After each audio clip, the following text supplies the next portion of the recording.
190 ದೇಶಗಳಲ್ಲಿ ಮಾಡ್ತಾ ಇದ್ದಾರೆ. ಉದ್ದೇಶ ಆರೋಗ್ಯ.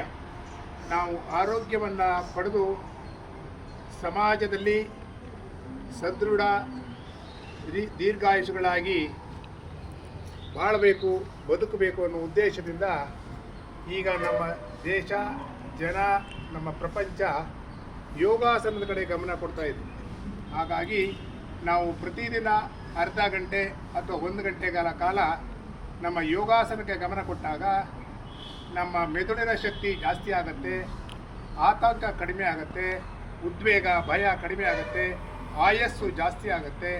ನೀವು ಇದನ್ನು ಕ್ರಮಬದ್ಧವಾಗಿ ಪ್ರತಿ ದಿವಸ ಪ್ರಾಣಾಯಾಮ ಮತ್ತು ಯೋಗಗಳನ್ನು ಮಾಡಿದಾಗ ತುಂಬ ನಿಮಗೆ ಇದರಿಂದ ಉಪಯೋಗ ಇದೆ. ಅದನ್ನು ಇವತ್ತು ಶುರು ಮಾಡೋಣ. ಈಗ ಬಿಸಿಲು ಏರ್ತಾ ಇದೆ, ಎಲ್ಲರೂ ಶುರು ಮಾಡೋಣ.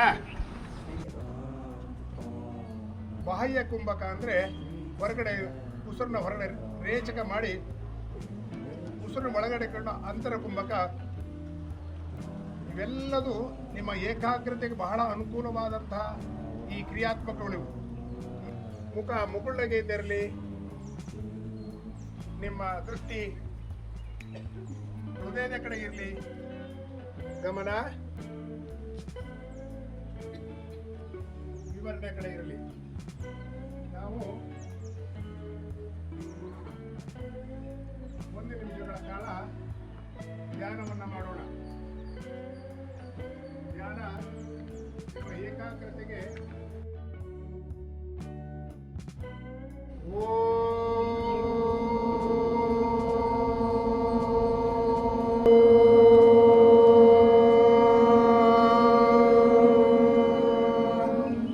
ಇನ್ನೊಂದು ಸಾರಿ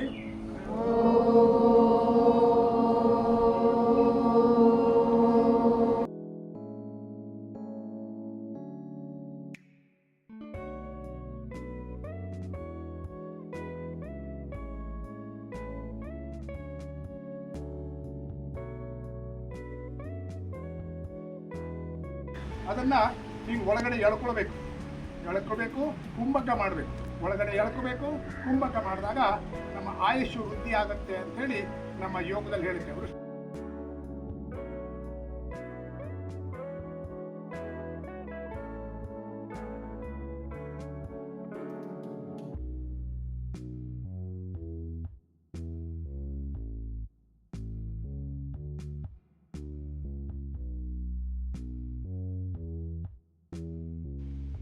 ವೀರಭದ್ರಾಸನ ಕಾಲ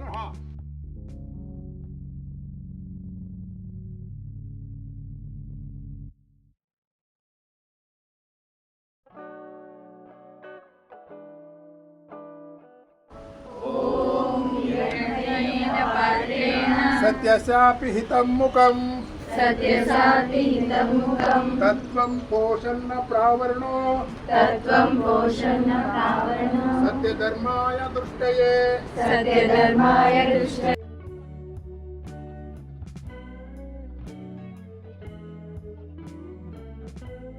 ಬಲಂ ವೀರ್ಯಂ ತೇಜಸ್ಸಾ ಜಾಯತೆ. ಓಂ ನಮೋ ಭಗವತೆ ಸೂರ್ಯ ನಾರಾಯಣಾಯ. ಓಂ ನಮೋ ಭಗವತೆ ಸೂರ್ಯ ನಾರಾಯಣಾಯ. ಓಂ ನಮೋ ಭಗವತೆ ಸೂರ್ಯ ನಾರಾಯಣಾಯ.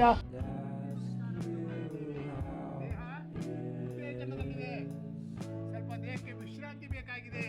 ನರನಾಡಿಗಳಲ್ಲಿ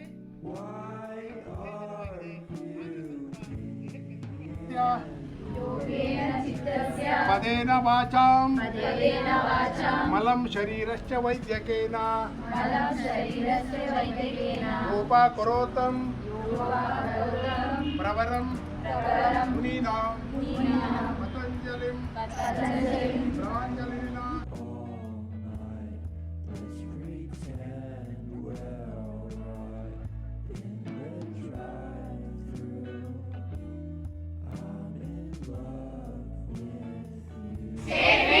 Stay focused.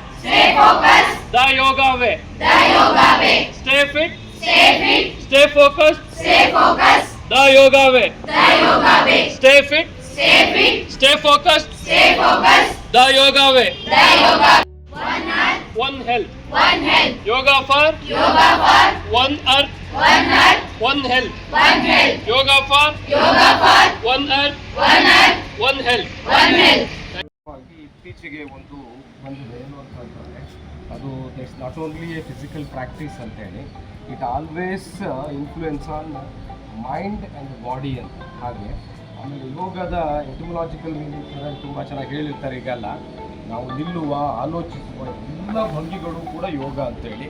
ಇದು ಸುಸ್ಥಿತಿಯಲ್ಲಿರಲಿ, ನಿಮ್ಮ ಆಲೋಚನೆಗಳು ಸುಸ್ಥಿತಿಯಲ್ಲಿರಲಿ, ದೇಹ ಯಾವತ್ತೂ ಸದೃಢವಾಗಿರಲಿ ಅಂತ ಆಶಿಸ್ತಾ ನನ್ನ ಈ ಅಧ್ಯಕ್ಷತೆಯ ನುಡಿಯನ್ನು ಮುಗಿಸ್ತಾ ಇದ್ದೀನಿ. ಜೊತೆಗೆ ಈ ವರ್ಷದ ಥಾಟ್ ಕೂಡ ಹಾಗೇ ಇದೆ, ಬೆಸೆಯುವುದು ಅಂತೇಳಿ. ಭೂಮಿಯನ್ನು, ಪ್ರಕೃತಿಯನ್ನು ಮತ್ತು ಇಡೀ ಜನಸಮೂಹವನ್ನು ಯೋಗದಿಂದ ಬೆಸೆತಕ್ಕಂತಹ ಒಂದು ಮಾನವೀಯ ಸಂಕಲ್ಪಗಳನ್ನು ಇಟ್ಕೊಂಡಿದ್ದಾರಲ್ಲ, ಈ ಮನಸ್ಥಿತಿ ನಿಮ್ದಾಗಲಿ ಅಂತ ಹೇಳ್ತಾ ಅಧ್ಯಕ್ಷೀಯ ನುಡಿಯನ್ನು ಮುಗಿಸ್ತೀನಿ.